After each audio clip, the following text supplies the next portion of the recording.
In this video, I'm going to show you how to transfer photos from Google Photos to iCloud. And it's really simple, so let's get started. So first, on your PC, just go to your browser and make sure you've signed in with the Google account from which you want to transfer the photos.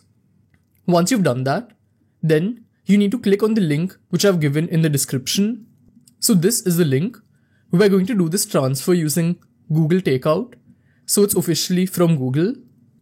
And I've pasted this link in the description so you can directly copy it from there, or else you can just type this out in your browser.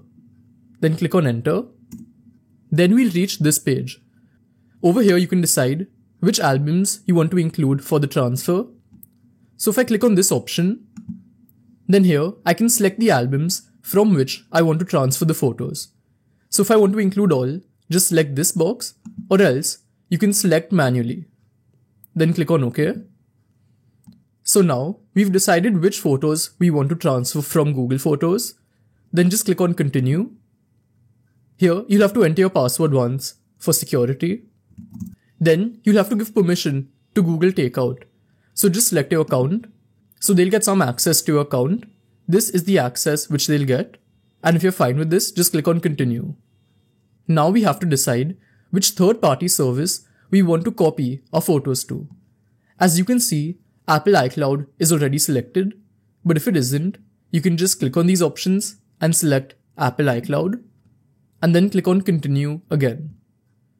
Then we'll have to log into iCloud using our Apple ID, so just enter that over here.